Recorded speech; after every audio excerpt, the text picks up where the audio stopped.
श्री कृष्ण गोविंद हरे मुरारी, हे नाथु नारायण वासुदेव। श्री कृष्ण गोविंद हरे मुरारी, हे नाथ नारायण वासुदेव।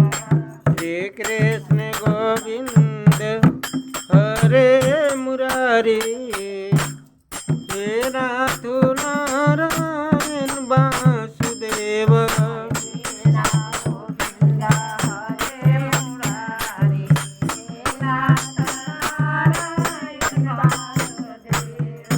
श्री कृष्ण गोविंद हरे मुरारी, हे नाथु नारायण वासुदेव।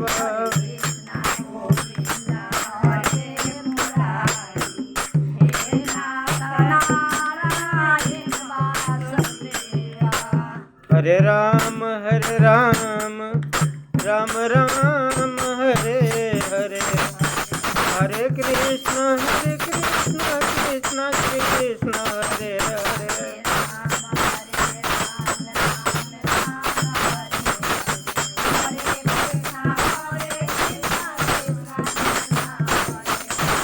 हरे राम राम राम हरे हरे, हरे कृष्ण कृष्ण कृष्ण हरे हरे।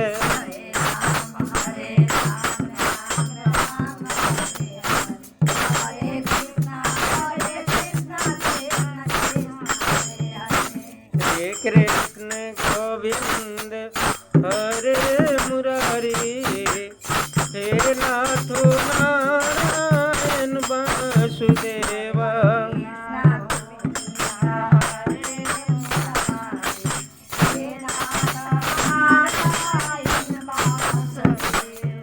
तुम हो एक मात्र प्राणी, सखा हमारे, हे नाथु नारायण वासुदेव।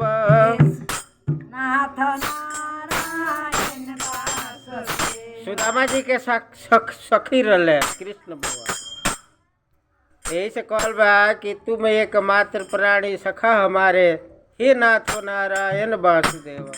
ये लोग तीनों जन पढ़त रहे लो गुजरात में संदीपनी ऋषि के लगे। संदीपनी ऋषि कृष्ण भगवान के गुरु हुवन। हे प्रभु राम कृपा कैसन बा। तो लोग पढ़त रहे लो तो लकड़ी तुरे खातिर जंगल में ये लोग गए रहे। लकड़ी तुरे खातिर जब जंगल में गए रहे लो तो कृष्ण भगवान तो बांसुरी बजा दिले वही जी। सारा सखी लो तो जुट गए। अब सखी लो जब जुट गए तो सुदामा जी के लार चुभ गए। तो हाँ तेरे ये कन्हैया सुन,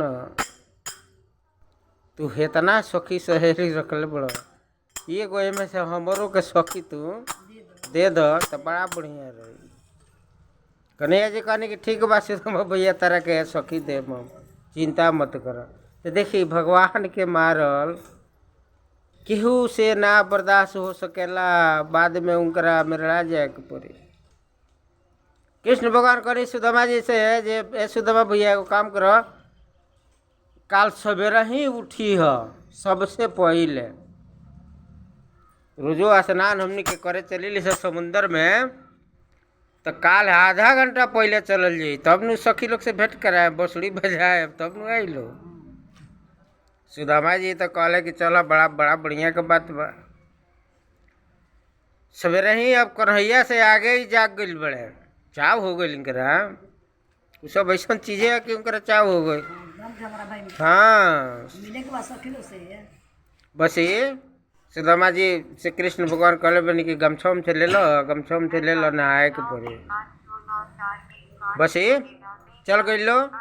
तो कृष्ण भगवान का कहनी कि पहले स्नान कर लेनी, उनकर से कहनी सुदामा जी से तो हम स्नान करके आवत नहीं, तब तू स्नान कर जियो।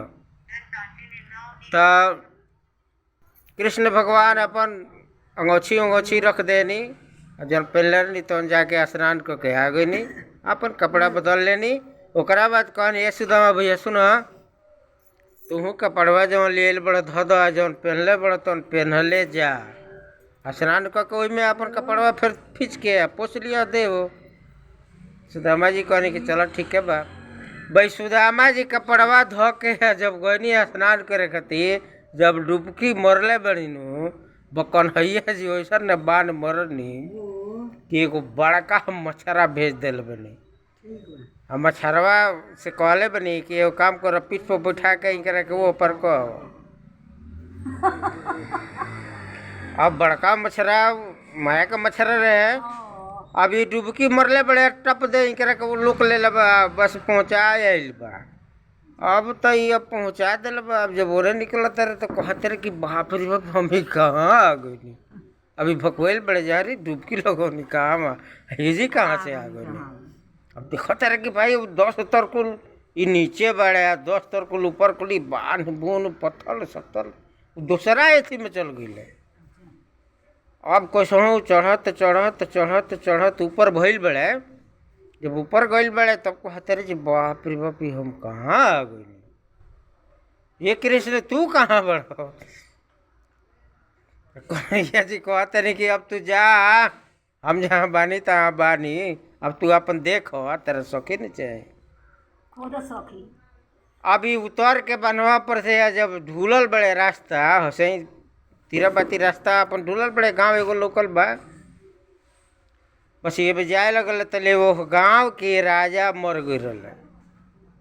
तो जी के नियम रहे कि हाथी के माला दे दिया, अब जेकरा गाला में पहना दी उहे वो जी के राजा हो जा। अब ये वो लोग ओने से चलल बा बजावती, कृष्ण भगवान के देखी माया कैसन बा बिजोड़। अब ओने से बाजा बाजत आवता, हाथी आगे आगे बिया, लोग पीछे से बा, हाथी माला ले ले बिया, ये से जाते रहे तो भकुएल बड़े जी भाई लोग कहाँ से आवता, हाथी आगे आगे बिया डेढ़ाइल बड़े। तो जब नज़दीक जब आइल बलो भाई रास्ता कटे के शुरू कैले बड़े, तले हाथिया दौड़ के इनकरा गलवा में मालवा पहना दे। अब जब इनकरा गाला में जब हाथी माला जब पहना देलस, अब लोग धो लेलस, तो यार तू ही हमारा गांव के राजा हुआ, तू ही हमारा गांव के राजा हुआ। अभी कहते रहे जो हम फोटो ही पूरा पहले बनी, हम राजा कहाँ से हो गई। तो ना चलो ना तरह के राजा हमनी के बनाए सोहन, क्या तो चिंता करते रहो। लेकिन बोलो अब राज दरबार खूब बढ़िया बढ़ले बा, बढ़िया से उनकरा के खूब बढ़िया स्नान उस्नान कह के राजसी कपड़ा पहनले बलो, सिंहासन पर बैठौले बलो। आ कहले बलो कि सुनो तारा जो ना बुझे तो हमने से कहियो, आई अब तू ही आज से ई राज के मालिक बड़, जौन कहब तौन हमने के करत। अभी तो भकुआइल बड़े नया नया केहू भकुआई रहेला, लेकिन उनकरा अच्छा लगल जब बैठले सिंहासनवा पर नो, बड़ा बढ़िया लगल। ओकरा बाद लोग कहल ये भाई राजा जब बन गए तो इनकर बियाह हो जाओ, काहे कि राजा अकेले ना नु रही, रानी चाहिए न संगे। तो सारा गांव के लोग कहल जे ठीक बा उनकर बियाह हो जाओ। तो सुदामा जी के खूब सुंदर लड़की देख के गांव के लोग बियाह कर दे, बियाह कर दे लो। अभी एक तरफ ही बैठस एक तरफ ही बैठस, अपन राज चलावे लगल। ऐसा ही करते करते 5-7 को लड़का हो गए सब। अभी कृष्ण भगवान के भुला गए। ये देखिए भगवान यही से कहले कि देख केहू के धन न दे, यही से वहाँ का ना दिले। काहे कि देखिए जब धन हो जाए नु तो भगवान के भुला जाइए। तो कृष्ण भगवान के सुदामा जी भुला गए कृष्ण भगवान के। कृष्ण भगवान कहले जी भाई तो सुदामा भाई हमारे को नाम में नहीं कर ले, का बात बा। बस ये कृष्ण भगवान का कहले बड़े जे सबसे कहले बड़े कि चल जाओ उनकरा मेहरारू के काट दिया। कृष्ण भगवान तो सर्प भेज दिले, आई सुतल बोलो रात में तो उनकरा के सांप काट दिलस उनका मेहरारू के। तो जल्दी और टाइम नहीं के, तब जब काट दिलस सांप तो मेहरारू छपटिया के मर गई। अब सवेरे पूरा एथी में राज में हला हो गई कि रानी मर गई, रानी मर गई। अब कहलो जे तब ठीक बा का कल जी बाँस उस काट के आयल बयान बनल सब उनकरा के ऊपर सुतावल गई। ओकरा बाद इनकरा से कहलो यारा जा सुन अब तोहरो तो चल ही के पड़ी तो हाँ चले चले एगो बदमाश होले ना आदमी कि केहू राज छिपावे के फिर में रहेला केहू खोल देला चले एगो आयल कहते चले के पड़ी वही पर इनकरो जरे के पड़ी अकेले मेरा थोड़े जरी वो जरी है वही पर। अब तो इनकर प्राण सटक गई कहता रे कि जा कृष्ण ते हमारा संग बड़ा धोखा कैलिस रे इतना धोखा ते कह दिलिस हमारा संग का है। अब लगले कृष्ण भगवान के जप है अब पीछे पीछे मने जाते रहे राम राम सत्य लोग कहत जाता ले जाता लोग गंगा जी तर चिता होता सजा गई चिता होता सजा गई बा चिता होता सजला के बाद अब इनकरा से कहते लो जे सुना अरे जा जा नहा के आओ जे तोहरों के ऊपर सुतावल जाओ तब नु आग लगावल जी। अभी कहते रे जोर किसनवा कितना धोखा कर दलिस हमारे संगे एगो सखी न देहल तू तो हमार जाने ले लेल हम तेरा से अनेरे तारा से तो देखी वही के डरे सुदामा जी उतना कष्ट कैलन लेकिन कृष्ण भगवान से धन नहीं खन मंगले भीख मांग के कैले बड़े उपासे रह गईले वही के डरे ना मंगले तब न भगवान फिर गइल बनी उनकर लगे उनका मेहरारू के लगे गइल बनी पंडित बन के कहने जो हो तहार पति भगवान के संगतिया आ तहरा इतना कष्ट में भेजो दौरी के पूरी में। तब न हुए सुदामा जी आयल बड़े तो पूछले बड़ी वसुंधरा सुदामा जी के मेहरारू के नाम वसुंधरा रहे पूछले बड़ी जे ये महाराज राउर पति देव ये महाराज राउर कृष्ण संगतिया हैं तो कहते रहे जी हाँ संगतिया तो है तो ये महाराज जेकर भगवान संगतिया वो इतना कष्ट करी जाई रुआ द्वारिकापुरी तभी तो डेढ़ाइल बड़े किया है था अगर फिर कहीं गई नहीं तो फिर में डाल दिए तो मुश्किल हो जाई। वो है अब जब गइल बड़े सुदामा जी स्नान करे नु तो कृष्ण भगवान के याद कैले बड़े कृष्ण भगवान फिर उनकर के डुबकिया जब मरले बड़े न तो खींच ले तो फिर कहाँ जहाँ डुबकिया मरले रहे वही जी अभी निकलत रहे तब इनकर कपड़ लोकल जो हो अब हम आ गई अब दौड़ल बड़ा कृष्ण के लगे कहते रहे जे कृष्ण तू बड़ा फेर में डाल दिल अब तहार हम संगतिया ना रहे अब तेरा के जिंदगी में तेरा से कोई कुछ ना मांगे बड़ा तू अथी कैल तो कहते रहे भगवान की सुनो भैया जिंदगी है ये मनुष्य के जीवन जवन है बड़ा भाग से मिलेला तो ये में रहुआ सब कुछ झेले के बा रहुआ अगर सब कुछ ना झेलनी तो मनुष्य के जिंदगी और बेकार बा तो हर चीज के रुआ सामना करे के बा डट के सामना करे के बा चाहे विपद होकत आपत होकत अब आन्ही आवेला उतना तूफान में आवेला जे बाहर रहेला झेलेला ना बरखे बरसता तो झेलेला ना केहू के घरे कुछ होइए गल तो झेलत नहीं के आ सबके घरे बा एक आदमी के घरे थोड़े बा कि भाई वो फलानवा चल गइले हई बात हो गइल हो बात हो गइल पारा परी सब केहू के जाए के बा सब केहू के आवे के बा यही से भगवान ही हर तरह से मनुष्य के नीचे से ले ऊपर ले अले ओकर बाद कहले कि अब चल तहार काम ये जी के पूरा हो गए। यही से भगवान के शरण में हर समय रहे के चाहिए ये ना जब पैसा कौड़ी हो गई तो भुला जाए ना ये दादा अब ये दौड़ गई बड़ा कृष्ण से तो गला मिलने बड़ा कॉलेज है कृष्ण आवाज से धोखा ऐसा मत करिए तो वही के डरे नहीं कर मांगते देखी तो गई बड़े द्वारकापुरी गई बड़े लेकिन कहत नहीं खन कुछ जे कन्हैया हमरा हर चीज के दुख बा खाना आयल बा खाना खात नहीं खन खाना आयल बा नहीं खन खात कहते रहे जे ना हमारे बाल बच्चा उपास ही तो देखी भगवान माया के भंडारा उनकर गाँव में लोग बोले बनी आ उहे मये के आदमी आके इनकरा औरत से कहले बा कि ये जी हई खाना ली देखी हो जी एगो राजा आयल बड़े भंडारा चलाते रहे वो देखी वो मेहरारू को सत्य रहे केहू के देहल ना खास कह जे ना उपास रह जाए भले हम वैसे ही रह जाए लेकिन केहू के देहल ना खाए हमारे पति के लिए बड़े काम हम कैसे तार खाना ले ली ना ले तब वह जब इनका विश्वास भइल बा मन में जे ना वो राजा भंडारा गरीब दुखिया के चलावत रहे तब वह खाए के शुरू कर बड़ी। आ तब वह कृष्ण भगवान हो जा सुदामा जी के संगे खूब बढ़िया से लगनी रहे। जब आवे लगनी वहाँ के तब कृष्ण भगवान आगे आगे बनी पीछे पीछे बढ़े भेष बदल के कि सुदामा भैया को हम पहुँचा दी। तो गड़िवान बनल बड़े, गड़िवान बन के इनकरा के पहुँचवाले बड़े आ पहुँचा के भाग गई बड़े। तले तो चिंते नहीं करे, तो महल बन गई बा। अब वो कैसन मेहरारू रही हमनी हमरा के चाहे रउआ के केहू के अगर वैसन धन अगर मिल जाओ तो लेके चोरा ले सोचे केहू देखो मत। आउ मेहरारू के लगे आयल बड़े विश्वकर्मा जी 12 बजे रात में आके जगौले बड़े। तब देखत तारी तब प्रणाम कैले बड़े, कहा तारी के रुआ के हैं। तो विश्वकर्मा जी कहले बड़े कि हम कृष्ण भगवान विश्वकर्मा जी हैं, कृष्ण भगवान हमरा के भेजले बनी कि जैसन वहाँ के महल बा वैसन राउरो महल हमरा बनावे के बा। तब कहले बड़ी जे ना यही गांव से हम जौन भी लोग देले बा तो खैले बनी, जियल बनी, लइकन के जियावत तनी। पहले गांव के लोग के घर बन जाई तब हमार बनी। तो देखी उसर मेरा रूपा लो हमरे मन जा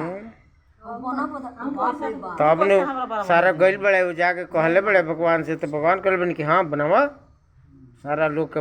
तब न वृंदावन है, वृंदावन में हो गइल बा श्यामयान बसो वृंदावन में मेरी उम्र बीती गई गोकुल में।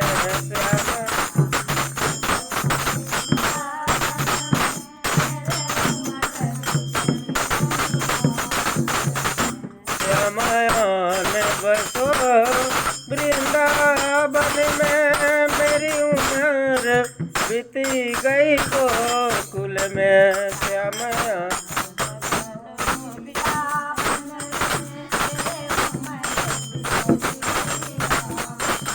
राधा मैया कहते नहीं कैसे हम तो चल गई लो जब जी हमारे कैसे काम चली। कहते रही कि आज आके कम से कम श्यामयान बसो वृंदावन में मेरी उम्र बीती गई गोकुल में। श्यामयान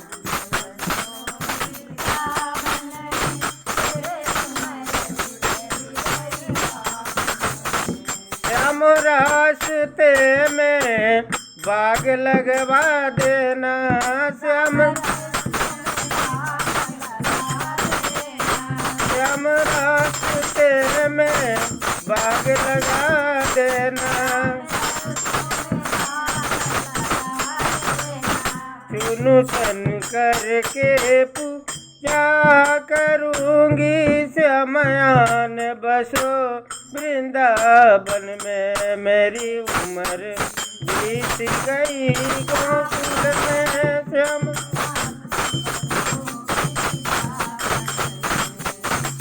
श्याम रास्ते में कुआं खुदवा देना।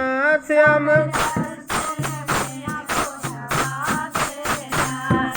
रास्ते में कुआं खुदवा देना।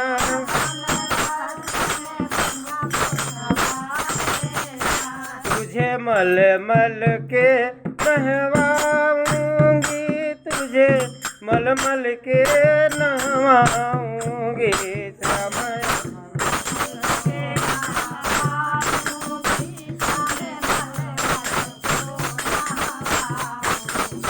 श्यामयान बसो वृंदावन में मेरी उम्र बीत गई गोकुल में।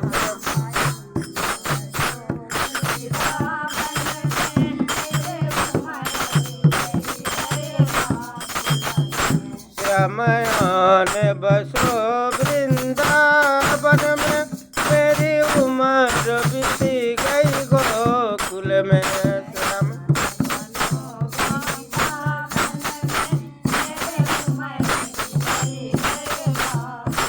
प्रेम से बोले श्री कृष्ण भगवान की जय। सत्य ही धर्म है, असत्य अधर्म है। सत्य के मार्ग पर चली गुरु भाई गुरु बहन, भोला बाबा और मनोकामना जरूर पूर्ण करें। हरा हरा महादेव। माता गुरु पार्वती कृपा करी है प्रभु।